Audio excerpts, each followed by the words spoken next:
Hi అండి, అందరికీ welcome back to ధన్యత క్యూటీ ఛానల్. ఈరోజు నేను మహారాష్ట్ర ఫుడ్ ఐటమ్ అయినటువంటి మూంగ్ వాడిని రెడీ చేస్తున్నాను.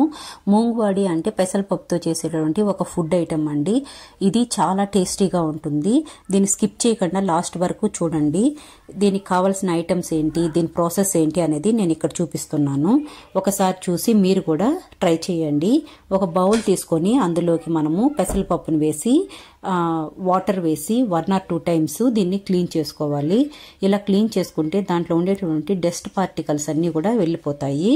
తర్వాత మనము క్లీన్ చేసుకున్న పెసరపప్పులోకి మనం డ్రింకింగ్ వాటర్ని వేసి ఒక 1/2 hour దీన్ని మనము సోక్ చేసుకోవాలి. మనము 1/2 hour తర్వాత మనము ఒక పెసరపప్పుని తీసుకొని బ్రేక్ చేస్తే అది 2గా బ్రేక్ అయింది అంటే మనకు పెసరపప్పు అనేది నానిపోయినట్టు అర్థము. ఇప్పుడు ఇలా నానిపోయిన పెసరపప్పును తీసుకొని ఒక మిక్సీ జార్లో వేసుకొని స్మూత్ పేస్ట్ లాగా మనము రెడీ చేసుకోవాలి. ఇలా పేస్ట్ రెడీ చేసినప్పుడు ఎలాంటి వాటర్ అనేదాన్ని యాడ్ చేయకండి. తర్వాత స్పైసీనెస్ కోసమని మిర్చి, అల్లము, తెల్లగడ్డలు, జీలకర్రని తీసుకొని ఒక మిక్సీ జార్లో వేసుకొని మనము కచ్చా పచ్చాగా దాన్ని పేస్ట్ చేసుకోవాలి. ఇలా పేస్ట్ అయిపోయినటువంటి మిర్చి పేస్ట్ని తీసుకెళ్ళి ఆల్రెడీ మనం రెడీ చేసుకున్నటువంటి పెసరపప్పు మిశ్రమంలో వేసేసి దాన్ని ఒకసారి కలుపుకోవాలి. తర్వాత దీంట్లోకి సాల్ట్, కలర్ కోసం నేను కొద్దిగా టర్మరిక్ పౌడర్ని యాడ్ చేసి బాగా మిక్స్ అయిపోయేలాగా మిక్స్ చేసుకోవాలి. తర్వాత స్టవ్ మీద ఒక ప్యాన్ పెట్టుకొని అందులోకి నేను 2 glasses ఆఫ్ వాటర్ని యాడ్ చేశాను. దీంట్లో మనము ఒక స్టాండ్ పెట్టేసి దానిపైన లిడ్ పెట్టి వాటర్ని ఒక 5 minutes బాయిల్ చేసుకోవాలి. ఇదే టైంలో మనము ఒక బౌల్ తీసుకొని అందులోకి గీ కానీ ఆయిల్ కానీ అప్లై చేసేసి తర్వాత మనము ఆల్రెడీ రెడీ చేసుకున్న ఆ పేస్ట్ మొత్తాన్ని దాంట్లో వేసేసి నీట్గా స్ప్రెడ్ చేసుకోవాలి. తర్వాత ఇక్కడ వాటర్ అనేది హీట్ అయిపోయినాయి. ఇప్పుడు ఆ బౌల్ తీసుకొని వచ్చి ఈ వాటర్లో పెట్టేసి దానిపైన లిడ్ పెట్టేసి మనము ఒక 1/2 hour దీన్ని హీట్ చేసుకోవాలి.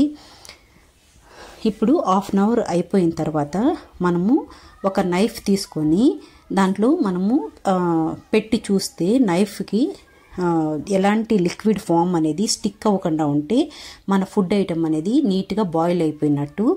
ఇలా చూడండి, నైఫ్కి ఏది స్టిక్ అవ్వలేదు కాబట్టి నా ఫుడ్ అనేది రెడీ అయిపోయినట్టు. ఇప్పుడు నేను దీన్ని తీసుకొని సైడ్లో పెట్టుకుని ఒక 10 minutes కూల్ చేసుకున్నాను.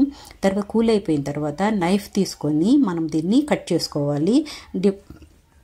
డిఫరెంట్ షేప్స్లో కూడా మనం దీన్ని కట్ చేసుకోవచ్చు.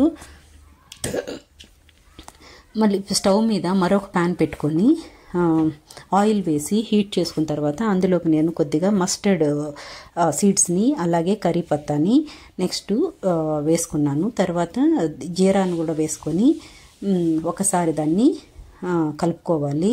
తర్వాత స్పైసీనెస్ కోసమని నేను గ్రీన్ చిల్లీని ఇంకొద్దిగా యాడ్ చేశాను. వేసి దీన్ని కొంచెము ఒకసారి ఫ్రై చేసేసుకోవాలి. తర్వాత నేను పసుపు నెక్స్ట్ వచ్చి ఇంగువ ఈ రెండింటిని కూడా ఇందులో వేసి మిక్స్ చేస్తున్నాను. ఇలా ఇంగువ వేయడం వల్ల ఫుడ్ అనేది చాలా టేస్టీగా ఉంటుంది. నెక్స్ట్ మనం ఆల్రెడీ రెడీ చేసి కట్ చేసి పెట్టుకున్నటువంటి ఆ పీసెస్ని తీసుకొని వచ్చి ఇందులో వేసేసుకొని ఒకసారి మిక్స్ చేసేసుకోవాలి. ఇప్పుడు మనము ఇందులో సాల్ట్ని కూడా ఒకసారి చెక్ చేసుకుంటే మనకు సరిపోకపోతే సాల్ట్ కూడా దీంట్లో యాడ్ చేసుకోవచ్చు. ఇప్పుడు మనం ఫైనల్గా కొరియాండర్ని వేసేసి ఒకసారి దీన్ని కలిపేసుకోవాలి. మిక్స్ చేసేసుకుంటే చూడండి ఎంత కలర్ఫుల్గా ఉందో ఈ డిష్ అనేది. చాలా టేస్టీగా కూడా ఉంటుందండి. మీరు కూడా ఒకసారి ట్రై చేయండి. కావాలంటే మీరు స్పైసీనెస్ కోసం కొద్దిగా చిల్లీస్ని కూడా ఆయిల్లో డీప్ ఫ్రై చేసి ఇందులో పెట్టుకొని ట్రై చేయొచ్చు. Thank you.